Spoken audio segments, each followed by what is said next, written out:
எந்த ஒரு பொருளாக இருந்தாலுமே நம்ம மெயின்டைன் பண்ணணும் அப்படின்னா, அது எப்படி ஒர்க் ஆகுன்றத தெரிஞ்சுக்கிட்டா மட்டும்தான் அதை வந்து நம்ம வந்து மெயின்டைன் பண்ண முடியும். ஸோ இந்த டபுள் டோர் ஃப்ரிட்ஜில் வந்து 2 வேரியண்ட் வரும். ஒன்று வந்து இன்வெர்ட்ரு, ஒன்று வந்து நார்மல் ஃப்ரிட்ஜு. இப்போ இந்த இன்வெர்ட்டருக்கும் நார்மலுக்கு என்ன டிஃப்ரெண்ட்டுன்னு பார்த்துட்டிங்கன்னா, இன்வெர்ட்டர் ஃப்ரிட்ஜ் அப்படின்னா முழுக்க உங்களுக்கு மதர் போர்டு மூலியமாக கண்ட்ரோல் பண்ணுறது தான் இந்த இன்வெர்ட்டர் டபுள் டோர் ஃப்ரிட்ஜு. இதே நார்மல் ஃப்ரிட்ஜுன்னு பார்த்துட்டிங்கன்னா, நம்ம நார்மலாக ஒரு டைமர் இருக்கும். அந்த டைமருக்கு வந்து நம்ம டேரெக்டாக சப்ளை கொடுத்துருவோம். அந்த டைமர் தான் எந்தெந்த காயிலுக்கு எப்போ சப்ளை போகணும், என்னென்ன செக்ஷனுக்குலாம் எப்போ சப்ளை போகணும்னு முடிவு பண்ணுறது ஃபுல்லாமே அந்த டைமர் தான். அந்த டைமர் மூலியமாக சப்ளை போகும். இதான் வந்து வித்தியாசம். இதில் வந்து கரண்ட் பில் எப்படி வித்தியாசப்படும் அப்படின்னு பார்த்துட்டிங்கன்னா, இது நார்மல் ஃப்ரிட்ஜ் அப்படின்னா ஒரு 300 கரண்ட் பில் வந்து ஆவரேஜாக வருது அப்படின்னா, இன்வெர்ட்டரில் வந்து ஒரு ₹250 ₹270 அந்த ரேஞ்சு தான் இருக்கும். ரொம்ப பெரிய டிஃப்ரெண்ட் வந்து இருக்காது. நாய்ஸு, அதாவது நான் வந்து நார்மல் ஃப்ரிட்ஜில் வந்து கொஞ்சம் நாய்ஸ் வந்து ஓவராக தான் இருக்கும். இதே வந்து இன்வெர்ட்டர் ஃப்ரிட்ஜில் வந்து நாய்ஸ் வந்து உங்களுக்கு கம்மியாக இருக்கும். ஒரு இன்வெர்ட்டர் கார் எப்படி ஓடுதோ அந்த மாதிரி தான் வந்து சவுண்டு கேட்கும். ஸ்டெபிலைசர் யூஸ் பண்ணணுமா கூடாதா?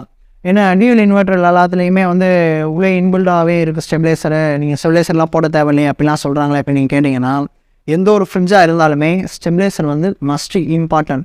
ஏன் அப்படி சொல்கிறேன்னு பார்த்துட்டிங்கன்னா, இப்போ டியூவல் இன்வெர்ட்டராக இருக்குது, அந்த இன்வெர்ட்டரில் வந்து உள்ளே வந்து ஸ்டெபிலைசர் வந்து இன்பில்டாக இருக்குது அப்படின்னா, ஏதோ ஒரு ப்ராப்ளம் வருது, நம்ம வீட்டில் வந்து ஒரு இடி இடிக்குது, பக்கத்தில் எதுவும் வந்து டிரான்ஸ்ஃபார்மர் வந்து வீக்காக இருக்குது அப்படின்னாலுமே, எந்த ஒரு ப்ராப்ளம்னாலுமே அட்டாக் ஆக போகிறது ஃபஸ்ட்டு ஃப்ரிட்ஜுக்குள்ளே இருக்கிற போர்டு தான்.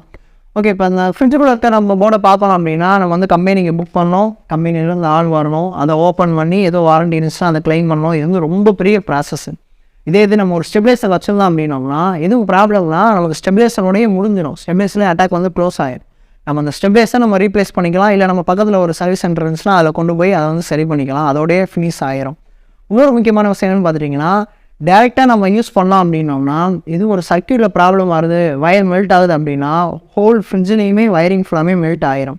இதே ஸ்டெபிலைசர் யூஸ் பண்ணோம்னா ஸ்டெபிலைசரோடையே க்ளோஸ் ஆகிரும். அதை மட்டும் நம்ம திங்க் போட்டு வேறு வாங்கலாம். நெக்ஸ்ட், இந்த ஃப்ரிட்ஜ் எப்படி ஒர்க் ஆகுது? மேலே இருக்கிற கம்பார்ட்மெண்ட் ஃப்ரீசர், கீழே இருக்க கம்பார்ட்மெண்ட் வந்து கூலர். இந்த ஃப்ரீசர் கூலர் அப்படின்றது எதுக்கு யூஸ் ஆகுன்றது உங்களுக்கு கண்டிப்பாக வந்து தெரிஞ்சிடும். இப்போ இதில் எப்படி கூலிங் வருது அப்படின்னு பார்த்துட்டிங்கன்னா, எல்லா ஃப்ரிட்ஜ்லையுமே கம்ப்ரஸர் இருக்கும். அது inverter, normal inverter, single door, double door எதாக இருந்தாலுமே கம்ப்ரஸர்ன்றது ஒன்று இருக்கும். அந்த கம்ப்ரஸரில் இருக்கிற கேஸ் வந்து ட்ராவல் ஆகி இந்த உள்ளுக்குள்ளே இருக்க காயிலுக்கு வரும். இதுக்கு பின்னாடி தான் அந்த காயில் வந்து இருக்கும். டபுள் டோர்னால் அது இன்வெர்ட்ரு, நார்மல் எல்லா ஃப்ரிட்ஜ்லேயுமே இதுக்குள்ளே தான் வந்து காயில் இருக்கும். ஸோ இந்த காயிலில் வந்து எப்படி சிங்கிள் டோரில் வந்து ஐஸ் கட்டிலாம் ஃபுல்லாக ஃபார்ம் ஆகுது, ஃப்ரீஸ் ஆகுதோ அதே மாதிரியே உள்ளே இருக்க காயிலையும் வந்து ஃப்ரீஸ் ஆகும். இப்படி இந்த ஃப்ரீஸ் ஆகிற கூலிங் வந்து பார்த்துட்டிங்கன்னா, இந்த ஃபேன் மூலியமாக எப்படி நம்ம நார்மலான ஃபேன் வந்து பின்னாடி இருக்க காற்றை இழுத்து முன்னாடி நிறையா காற்றா கொடுக்குதோ அதே ஒர்க்கு தான் இந்த ஃபேனும் பார்க்கும். உள்ளுக்குள்ள இருக்க கூலிங்கை ஃபுல்லாத்தையுமே இழுத்து வெளியே வந்து நல்லா ஏராக வந்து த்ரோ பண்ணும். கூலிங் ஏரை வந்து த்ரோ பண்ணும். அப்படி த்ரோ பண்ணுறப்ப மேலே வந்து த்ரோ பண்ணுது அப்படின்னா, இந்த ஹோல்ஸ்லாம் இருக்குது பார்த்தீங்களா, இது வழியாக காற்று வந்து ஏர் வந்து வரும். மேலே வந்து நிறையா ஹோல்ஸ் இருக்கும். கீழே வந்து ஏர் வந்து ட்ராவல் ஆகிறதுக்கு இந்த ஒரே ஒரு ஹோல் மட்டும்தான் இருக்கும். இதுவும் மட்டும்தான் இருக்கும். நீங்களே பார்த்தீங்கன்னா தெரியும். இந்த பார்த்தீங்களா இந்த லேயர், இதை வந்து நான் இப்போ க்ளோஸ் பண்ணிட்டேன் அப்படின்னா இது ஃபுல்லாமே அப்படியே பிளாக் ஆகிரும். பிளாக் ஆகிருச்சுன்னா இந்த ஹோல், இந்த கேப் எங்கெங்கே இருக்கோ அதுக்கு மட்டும்தான் ஏர் வந்து த்ரோ ஆகும். இப்படி த்ரோ ஆகிறப்ப மேலே வந்து உங்களுக்கு இங்கெல்லாம் ஹோல் இருக்கிறதுனால டேரெக்டாகவே இது வழியாக ஏர் வந்து வெளியே வர ஆரம்பிச்சோம். கீழே போகிறதுக்கான பாத்து இது ஒன்றே தான். நம்மளால மோஸ்ட்லி வந்து இந்த கண்ட்ரோலர் எப்படி யூஸ் பண்ணுறது வந்து நமக்கு தெரியாது. ஓகே, இப்போ இந்த கண்ட்ரோலர் வந்து இப்போ நான் ஒன்றில் வச்சுக்கிறேன் அப்படின்னா மேலே வந்து எனக்கு கூலிங் வந்து நார்மலாக இருக்கும். அதுதான் வந்து நம்மளோட ஒர்க்கே. கீழே வந்து நம்ம வச்ச லெவல் அப்படியே மெயின்டைன் ஆகணும். அதான் வந்து நம்ம வந்து நினைக்கிறது. ஆனால் இங்கே என்ன ஆகும்னா, மேக்ஸிமம் எல்லா ஃப்ரிட்ஜ்லேயுமே மேலே இருக்க கண்ட்ரோலருக்கு பவர் சப்ளை வந்து கிடையாது. இது வந்து ஒரு கேட்டு மாதிரி தான், ஓப்பன் க்ளோஸ் மட்டும் தான் பண்ணும். இந்த எக்ஸாம்பிளுக்கு எப்படி சொல்லலாம்னு பார்த்துட்டிங்கன்னா, இப்போ ஏதாச்சும் டேம் இருக்குது, இப்போ வைகை டேமே இருக்குது அப்படின்னா, வைகை டேமு இங்கே இருக்குது, டேமுக்கு இந்த சைடு ஃபுல்லாமே தண்ணி இருக்குதுன்னு வச்சுக்கோங்களேன். நிறையா தண்ணி இருக்குது, இங்கே போல் தண்ணி போக வேண்டிய பாதை இருக்குது. இப்போ நான் எவ்வளோக்கு கேட்டை திறக்கிறேனோ அவ்வளோக்கு தண்ணி வந்து இங்கே எனக்குள்ளே போகும். இங்கே வந்து கொஞ்சம் வந்து அப்படியே குறைஞ்சிக்கிட்டே வரும். எவ்வளோக்கு நான் இதை ஃபுல்லாக க்ளோஸ் பண்ணிட்டேன்னா இங்கே வந்து தண்ணி ஃபுல்லாமே அப்படியே இருக்கும். அதே ஒர்க்கு தான். இதே மாதிரி இந்த கூலிங் வந்து ஒரு டேம், இந்த மேலே இருக்க கூலிங்லாம் வந்து டேமு, இதுக்குள்ளே வந்து போகுது பார்த்தீங்களா, இந்த டேம் ஓப்பன் க்ளோஸ் பண்ணுற டோர் வந்து இங்கே தான் இருக்கும். அதாவது இதுதான் வந்து ஓப்பன் க்ளோஸ் பண்ணுறவங்க அந்த டோரு. இப்போ நான் இப்போ ஒன்றில் வச்சுருக்கேன் அப்படின்னா இது வந்து ஃபுல்லாக ஓப்பனாக இருக்கும். ஏன்னா மேலே வந்து எனக்கு வந்து ஓரளவுக்கு கூலிங் இருந்தால் போதும் அப்படின்னு நம்ம வந்து ஃபிக்ஸ் பண்ணிட்டோம். கீழே வந்து நல்லா கூலிங் போகும். இது நான் வந்து 2, 3, 4 அப்படி வைக்கிறேன்னா டேம் வந்து க்ளோஸ் ஆயிரும். எனக்கு வந்து டேமுக்கு இந்த சைடு பக்கத்தில் இருக்க தண்ணி வந்து நிறையா வேணும், இந்த சைடு வந்து கம்மியாக போகணும்னு சொல்லிட்டு நம்ம டிசைட் பண்ணிட்டோம். அதனால் நம்ம வந்து இப்படி வைக்கிறோம். ஸோ நமக்கு வந்து கூலிங் வந்து கீழே வந்து கம்மியாக போகும். அதேமாதிரி நம்ம இப்போ ஃபுல்லாக வச்சுட்டேன்னா மேலே வந்து ஃபுல்லாகவே கூலிங் இருக்கும், கீழே வந்து கொஞ்சம் கூட கூலிங்கே வந்து போகாது, அந்த சின்ன ஹோல் வழியாக தான் போகும். ஓகே, இதுதான் வந்து பிரின்சிபல். மேலே இருக்கிற வந்து கண்ட்ரோலர் ஒர்க் ஆகுறது. இப்போ கீழே இருக்கிற கண்ட்ரோலர் எப்படி ஒர்க் ஆகுது, அந்த ஏர் வந்து கீழே எப்படி ட்ராவல் ஆகுதுன்னு பார்த்துட்டிங்கன்னா, கீழே வந்து இங்கே இருக்குது பார்த்தீங்களா, ஹோல்ஸ் ஃபுல்லாமே இருக்குல்ல, இது வழியாக தான் வந்து ஹோல்ஸ் வந்து இந்த ஹோல்ஸ் வழியாக தான் ஏரும் மேலே போகிற அந்த கீழே வழியாக வர ஏர் வந்து இங்கே வந்து இந்த ஹோல்ஸ் வழியாக தான் வெளியே வந்து ட்ராவல் ஆகும். இப்படி தான் வந்து கீழே வந்து கூலிங் ப்ராசஸ் வந்து நடக்குது. இப்போ இங்கே இருக்க தெர்மாஸ்டாட் வந்து இது வந்து தெர்மாஸ்டாட், இது வந்து பவர் சப்ளை வந்து வரும். அது மாதிரி ஓப்பன் க்ளோஸ் கிடையாது, இதில் வந்து பவர் சப்ளை இருக்கும். எப்படி சிங்கிள் டோரில் ஒரு தெர்மாஸ்டாட் ஒர்க் ஆகுதோ அதே ப்ராசஸ் தான் இங்கேயும். இங்கே நம்ம வைக்கிற கண்ட்ரோலருக்கு ஏற்ற மாதிரி கீழே கூலிங் வந்தால் மட்டும்தான் கம்ப்ரஸர் வந்து கட் ஆஃப் ஆகும். நீங்கள் கீழே வந்து ஒரு 5ல் வச்சுட்டு மேலே 5ல் வச்சிங்க அப்படின்னா கம்ப்ரஸர் கட் ஆஃபே ஆகாது, ஓடிக்கிட்டே தான் ஆயிரும். மேக்ஸிமம் நமக்கு வீட்டுக்கு யூஸ் பண்ணுறதுக்கு கீழே வந்து 2, 3, 4 இதுக்குள்ளே யூஸ் பண்ணிக்கலாம். மேலே வந்து 2, 3 வந்து ரொம்ப நமக்கு போதுமானது தான். ஏன்னா நமக்கு வந்து மேலே வந்து ஃப்ரீஸ் ஆனால் மட்டும் போதும். ஃப்ரீஸ் ஆகிற அளவுக்கு இந்த 2, 3 கூலிங் வந்து போதும். அது விண்டராக இருந்தாலும் சரி, நார்மல் சீசனாக இருந்தாலும் சரி, எந்த சீசனாக இருந்தாலும் சரி. அடுத்து வந்து நமக்கு இதில் என்னென்ன ப்ராப்ளம் வரும், அதை வந்து நம்ம எப்படி ரெக்டிஃபை பண்ணிக்கலாம், அது நம்ம சைட்லேருந்து என்ன ப்ராப்ளம் வரும் அப்படின்றத வந்து பார்த்துருவோம். ஃபஸ்ட்டு வந்து என்னென்னு பார்த்துட்டிங்கன்னா, சில ஃப்ரிட்ஜில் வந்து மேலே கூலிங் வரும், கீழே வந்து கூலிங் வராது. சில இதில் கீழே கூலிங் வரும், மேலே வந்து கூலிங் வராது. இது ஏன் நடக்குது அப்படின்னு பார்த்துட்டிங்கன்னா, இதே மாதிரியே தான் நம்ம கண்ட்ரோலர் 2 பக்கத்துமே ஃபுல்லாக வச்சுட்டோம்னா உள்ளுக்குள்ளே இருக்க காயில் ஓவர் ஃப்ரீஸ் ஆகி இந்த ஃபேனை ஓட விடாத அளவுக்கு வந்து ஜாம் ஆகிரும். மேலே வரைக்கும் உள்ளே ஃபுல்லாமே ஃப்ரீஸ் ஆகிரும், இங்கே ஃபுல்லாமே ஃப்ரீஸ் ஆகிரும். ஃப்ரீஸ் ஆகிடுச்சுன்னா இந்த ஃபேன் வந்து ஓடாது, ஸ்டாப் ஆகிரும். அப்போ மேலேயும் கூலிங் வராது, கீழேயும் கூலிங் வராது. அதனாலேயும் இந்த ப்ராப்ளம் வரும். இன்னும் வந்து என்னென்னு பார்த்துட்டிங்கன்னா, நம்ம மேலே வந்து வைக்கிறோம் பார்த்தீங்களா பொருள், அதை வந்து கொஞ்சம் கூட கேப் இல்லாமல் ஃபுல்லாக அந்த கவராக வைப்போம்ல, அதை ஃபுல்லாத்தையுமே கம்ப்ளீட்டாக நம்ம உள்ளுக்குள்ளே வச்சு டம்ப் பண்ணிட்டோம் அப்படின்னோம்னா இந்த இடத்துல இருந்து கூலிங்கே கொஞ்சம் கூட வெளியே வராது. கூலிங் வெளியே வந்தாச்சுன்னா உங்களுக்கு இந்த ஃப்ரீசரே ஒர்க் ஆகாமல் தான் இருக்கும். அதே மாதிரியே தான் கீழேயும் இந்த ஹோல்ஸுகளுக்கு கிட்ட நம்ம பெரிய பாத்திரம் மாவாண்டி அது இதுன்னு சொல்லிட்டு உள்ளுக்குள்ளே வச்சிட்டோம் அப்படின்னோம்னா அது மூலியமாகவும் இந்த வழியாக கூலிங் வந்து வரவே வராது, கீழேயும் கூலிங் வருது, ஸ்டாப் ஆகிரும். அதே மாதிரி தான் இந்த இடத்துலையும் காய்கறிலாம் நம்ம உள்ளே வைக்கிறோம் அப்படின்னா இங்கேயும் கேப் இருக்கும். இந்த கேப்புக்கு இடையிலேயே எதையும் வச்சு நீங்கள் டம்ப் பண்ணக்கூடாது. அப்படின்னாலுமே இது வழியாக கூலிங் வந்து உள்ளே போகாது. இங்கே வந்து நம்ம சும்மா ஃப்ரிட்ஜுக்குள்ளே வைக்கிற துணி மாதிரி தான் இங்கே வைக்கிற காய்கறியும் வந்து இருக்கும். ஒன்று இங்கே ஃப்ரீயாக விடுங்க, இல்லாட்டி இதை வந்து ஃப்ரீயாக விடுங்க, இந்த ஓப்பனில் வைங்க. இதை மட்டும் நான் நோட் பண்ணிக்கலாம். இந்த கூலிங் மேலே வந்து நிறையா கூலிங் வரும், கீழே கூலிங் வராது. அது இன்னொன்று என்னென்னு பார்த்துட்டிங்கன்னா, நம்ம வைக்கிற பொருள் இந்த கோதுமை மாவு, மைதா மாவு, இந்த மாதிரி மாவு பொருள்லாம் நிறையா வந்து வைப்பாங்க சில வீட்டில். அது வந்து என்ன பண்ணுவாங்கன்னா ஓப்பன் பண்ணி வச்சுருவாங்க. ஓப்பன் பண்ணி வச்சுட்டா அந்த மாவு வந்து என்ன ஆகும்னா இந்த ஃபேன் ஓடுறதுனால இது வந்து உள்ளுக்குள்ளே வந்து இழுத்துரும். எல்லா மாவையுமே உள்ளே இழுத்துட்டு அந்த தண்ணி வந்து ட்ரெயின் ஆகி கீழே போகிற ஹோல் இருக்கும். அந்த ஹோலில் வந்து அந்த மாவு ஃபுல்லாமே வந்து செட்டு நல்லா வந்து கல் மாதிரி ஆயிரும். கல் மாதிரி ஆயிடுச்சுன்னா கீழே வந்து தண்ணி போகாது. கீழே தண்ணி போகாதனால இங்கேருந்து வடிய ஆரம்பிச்சிடும். இங்கே கீழே ஃபுல்லாமே தண்ணி வடிய ஆரம்பிச்சிடும். ஸோ இந்த மாதிரி ப்ராப்ளம் இருந்துச்சுன்னா நீங்கள் கண்டிப்பாக வந்து டெக்னீஷியனை தான் கூப்பிடணும், வேறு வழியே கிடையாது. அவங்க வந்து அதை வந்து எடுத்து விட்டால் தான் உண்டு. இந்த டபுள் டோர் ஃப்ரிட்ஜை எப்படி நம்ம மெயின்டைன் பண்ணுறது அப்படின்னு பார்த்துட்டிங்கன்னா, ஃபஸ்ட்டு வந்து க்ளீனிங்கில் வந்து நம்ம எதாவது ரொம்ப இம்பார்ட்டண்ட்டாக பார்க்கணும். இந்த பிளேஸ் எல்லாத்தையுமே க்ளீன் பண்ணுறது ரொம்ப வந்து இம்பார்ட்டன்ட். இதுக்குள்ளே எதுவும் டஸ்ட்டு வச்சுருக்கு அப்படின்னா கூலிங் வந்து ட்ராவல் ஆகாது. எதையும் வந்து நம்ம வந்து க்ளீன் பண்ணணும். அதே மாதிரி இந்த ஹோல் கிட்ட இந்த ஹோல்ஸு எல்லாமே உங்களுக்கு சொல்லியிருக்கேன், கூலிங் அதில் தான் வரும். ஸோ அதையும் வந்து நம்ம வந்து க்ளீனாக ப்ராப்பராக வந்து வச்சுக்கணும்.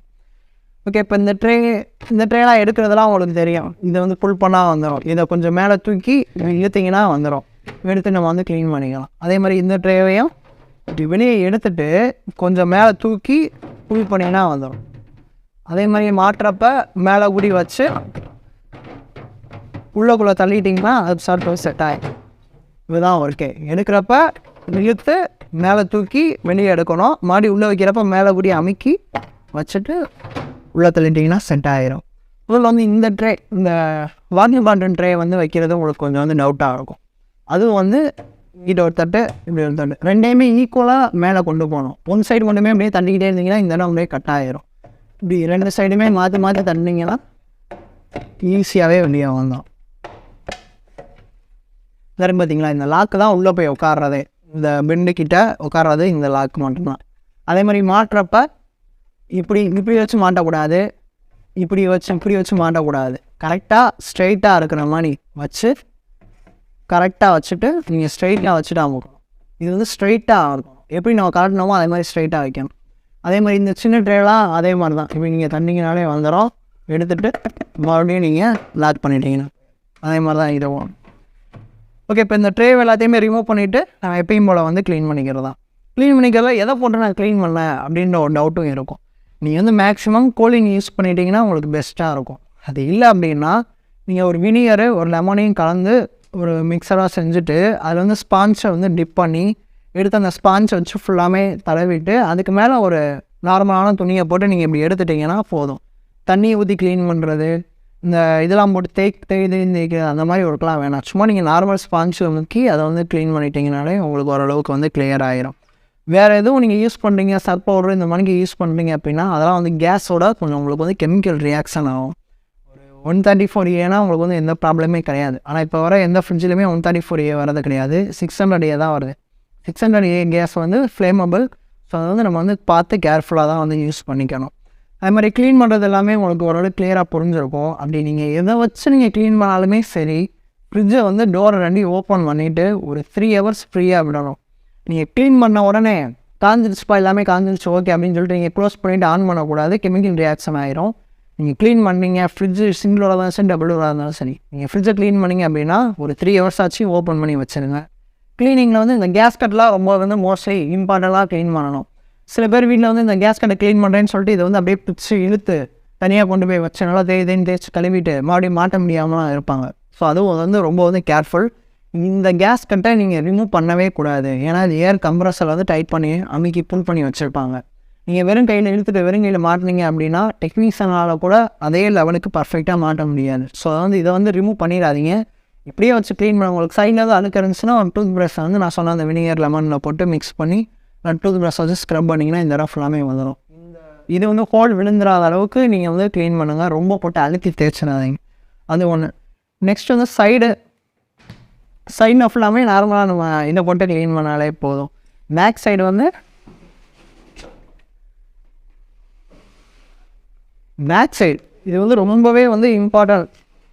இந்த பேக் சைடு காயில் எதையுமே நீங்கள் வந்து டச் பண்ணவே கூடாது. கஸ்டமர்ஸ் யாருமே இந்த பேக் சைடு காயில் வந்து டச் பண்ணவே கூடாது. ஏன் அப்படின்னா இந்த காயிலில் ஃபுல்லாமே வந்து கேஸ் வந்து ஃப்ளோ ஆகிட்டு இருக்கும். அப்படி ஃப்ளோ ஆகிறப்ப நம்ம வந்து துணியை வச்சு அடித்து க்ளீன் பண்ணுறது, ஒரு ப்ரெஷ்ஷை வச்சு வந்து தேய்க்கிறது, அப்படி தேய்க்கிறப்பலாம் இந்த மாதிரி கேப்லரியில் இது முடிய அளவுக்கு தான் சின்ன ஹோல் இருக்கும். ஸோ நம்ம அடிக்கிறப்ப தேய்க்கிறப்ப அந்த பெண்ட் ஆயிடுச்சுன்னு வச்சுக்கோங்களேன், 2 பெண்ட் ஆயிடுச்சுன்னா எப்படி நம்ம தண்ணி போகிற பைப் வந்து பெண்ட் ஆகிடுச்சுன்னா தண்ணி வராது, அதே மாதிரி தான் பெண்ட் ஆகிடுச்சுன்னா கேஸ் வந்து ஃப்ளோவே ஆகாது, கூலிங் வந்து ஸ்டாப் ஆகிடும்.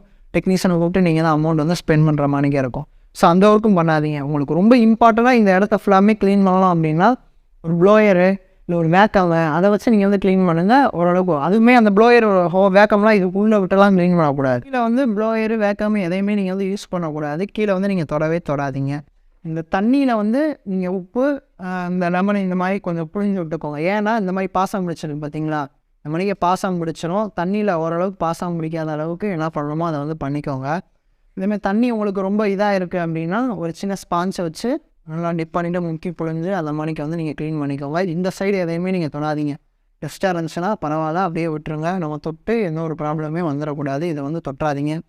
சில இதில் வந்து ஃப்ரிட்ஜை வந்து நான் இடம் மாத்திரேன்னு சொல்லிட்டு கொண்டு போகிறப்ப தண்ணியை ஊற்றி நல்லா போட்டு அலசி இவ்வளோ ஃபுல்லாமே க்ளீன் பண்ணிடுவாங்க. அங்கே போய் போட்டோம் அப்படின்னா சாக்கடிக்கும், இல்லாட்டி ஃப்ரிட்ஜு ஓடாது, என்ன வேணாலும் நடக்கலாம், அந்த ப்ராப்ளமே வரும். ஸோ இந்த ஏரியா வந்து ரொம்பவே வந்து சென்சிட்டிவ்.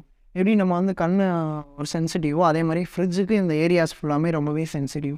பின்னாடி மேக்ஸிமம் வராது, ரொம்பவே நல்லது. சில டபுள் டோர் ஃப்ரிட்ஜு, நிறைய டபுள் டோர் ஃப்ரிட்ஜில் இந்த மாதிரி காயிலெலாம் வராது. இது வந்து உள்ளே இன்பில்டாகவே தான் இருக்கும். ஸோ இது வந்து உள்ளே இன்பில்டாக இருக்க பட்சத்தில் நீங்கள் வந்து செவுத்துக்கிட்ட வைக்கலாம்ப்பா, உள்ளே தானே காயில் இருக்குது, இல்லை இந்த சைடு தள்ளி வைக்கலாம், இல்லை அந்த சைடு தள்ளி வைக்கலாம் அப்படிலாம் சொல்லிட்டுலாம் நீங்கள் வச்சிடாதீங்க. எந்த ஒரு ஃப்ரிட்ஜாக இருந்தாலுமே எல்லா செவுத்துக்கிட்ட இருந்தும் ஒரு இன்ச்சு கேப் விட்டே வந்து நீங்கள் வைங்க. கேப் விடாமல் இருந்துச்சு அப்படின்னா உங்களுக்கு வந்து இந்த ஹீட்டு இதுக்குள்ளே தான் காயில் இருக்குது, இதை நீங்கள் ஒட்டி வச்சிட்டிங்க அப்படின்னா செவில் வந்து இப்படி போய் அமைங்கிரும். அப்போ ஹீட் வந்து வெளியவே போகாது, உள்ளுக்குள்ளேயே இருக்கும். இப்போ இந்த இடத்துல ஹீட் அப்படியே இருந்துக்கிட்டே இருந்துச்சு அப்படின்னா உள்ளே உங்களுக்கு கூலிங் வராது. எதுக்கு இந்த காயிலாம் ஹீட்டை வந்து வெளியே ஏற்றுறதுக்கு தான் இந்த காயில். எப்படி காரில் ஒரு ரேடியேட்டர் வந்து ஹீட்டை வெளியே ஏற்றுதோ அதே மாதிரி தான் அந்த காயிலாம் ஹீட்டை வெளியே ஏற்றும். ஸோ அதையும் வந்து நம்ம வந்து பார்த்து வச்சுக்கணும். நம்ம இப்போ எனக்கு இந்த வீடை வந்து நான் காலி பண்ணுறேன், ஃப்ரிட்ஜு இன்னொரு இடத்துக்கு எடுத்துகிட்டு போகணும் அப்படின்னா நம்ம எப்படி எடுத்துகிட்டு போகணும், அதான் வந்து ரொம்பவே இம்பார்ட்டன்ட். இந்த வீட்டிலேருந்து நான் எடுத்துகிட்டு போகிறேன் அப்படின்னா நான் உடனே சுவிட்சை ஆஃப் பண்ணிவிட்டு இந்த ஃப்ரிட்ஜ் அப்படியே தூக்கி இதை பேக் பண்ணேன் அப்படின்னா அவ்வளோதான், ஃப்ரிட்ஜ் வந்து ஓடாது, பிளாக் ஆகிக்கும். ஏன் அப்படின்னா உள்ளுக்குள்ளே வந்து காயிலில் வந்து எப்போயுமே கேஸ் இருந்துக்கிட்டே இருக்கும் ரன் ஆகிறப்ப. இப்போ நீங்கள் சுவிட்சை ஆஃப் பண்ண உடனே 3 to 4 minutes வரைக்கும் அந்த காயிலில் வந்து கேஸ் சர்க்குலேஷன் ஆகிக்கிட்டே தான் இருக்கும். அதுக்கப்புறம் தான் அந்த கேஸ் ஃபுல்லாமே கம்ப்ரஸர் வந்து கரெக்டாகி ஸ்டோர் ஆகி நிற்கும். அப்படி நிற்கிறதுக்குள்ளே நம்ம ஆட்டிக்கிட்டு தூக்கிட்டு போனோம்னா கேஸ் இங்கேயே வந்து ஜாம் ஆகி நின்றோம். அந்த கேஸ் வந்து ஆயிலாக மாதிரி ஆயில் பிளாக் ஆகிரும் காயில் ஃபுல்லாமே. அதையும் நம்ம முக்கியமாக வந்து கவனிச்சுக்கணும். அதே மாதிரி அங்கே கொண்டு போய் வச்ச உடனே ஆன் பண்ணிங்க அப்படின்னாலும் அதே மாதிரி தான். ஏன்னா நம்ம தூக்கிட்டு போகிறப்ப ஃப்ரிட்ஜ் வந்து குலுங்கும், ஆடுறப்பையும் இந்த கேஸ் வந்து கொஞ்சம் கொஞ்சம் அப்படியே அங்கங்கே மேலே வந்து நிற்கும். நீங்கள் கொண்டு போய் ஒரு இடத்துல வச்சுட்டு ஒரு 1/2 மணி நேரம் கூட ஃப்ரீயாக விட்டுருங்க, ஃப்ரிட்ஜ் எதுவுமே தொடாதீங்க. அதுக்கப்புறம் ஃப்ரிட்ஜை ஆன் பண்ணுங்கள். நீங்கள் போன உடனே வச்சு ஆன் பண்ணாலுமே ஃப்ரிட்ஜு போயிடும். நீங்கள் வீட்டிலேருந்து எடுத்துகிட்டு போகிறப்ப அம்மத்தினோடனே ஃப்ரிட்ஜை தூக்கிட்டு போனாலுமே ஃப்ரிட்ஜ் வந்து போயிடும். எப்போயுமே ஒரு இடத்துலேருந்து தூக்குறீங்க இல்லை ஒரு இடத்துல நகட்டுறீங்கன்னா ஆஃப் பண்ணி ஒரு 5 நிமிஷம் கழிச்சு தூக்குங்க. உங்களுக்கு எல்லாமே புரிஞ்சிருக்கும்னு நினைக்கிறேன். ஃப்ரிட்ஜை பொறுத்தளவு ஸ்டெபிலைசர் மஸ்ட் யூஸு. ஒரு இடத்துலேருந்து இன்னொரு இடத்துக்கு ஷிஃப்ட் பண்ணுறப்ப முக்கியமாக கொஞ்சம் டைமிங் கேப் விட்டுட்டு தான் நீங்கள் வந்து ஷிஃப்ட் பண்ணணும். இதை மட்டும் நல்லா வந்து மைண்டில் வச்சுக்கோங்க. பின்னாடி வந்து எதையுமே தொட்டாதீங்க. தண்ணியை ஊற்றி வாஷ் பண்ணாதீங்க. ஸ்பாஞ்ச் வச்சு தொடச்சி அதுக்கப்புறம் ஸ்க்ரப் பண்ணி வந்து எடுத்துக்கோங்க. ஓகே, உங்களுக்கு ஓரளவுக்கு டவுட் எல்லாமே கிளியர் ஆகிருக்கும்னு நினைக்கிறேன். உங்களுக்கு இந்த வீடியோ புரிஞ்சிருக்கும்னு நினைக்கிறேன். வீடியோ பிடிச்சிருந்துச்சு அப்படின்னா லைக் பண்ணிடுங்க. இதில் எதுவும் உங்களுக்கு டவுட்டாக இருக்குது, ஃப்ரிட்ஜில் எதுவும் ப்ராப்ளமாக இருக்குது, என்ன பண்ணணும் அப்படின்னு தெரியல அப்படின்னா கமெண்ட் பண்ணுங்கள். நான் கிளியராக வந்து சொல்கிறேன். கண்டிப்பாக மறக்காமல் சப்ஸ்கிரைப் மட்டும் பண்ணிடுங்க.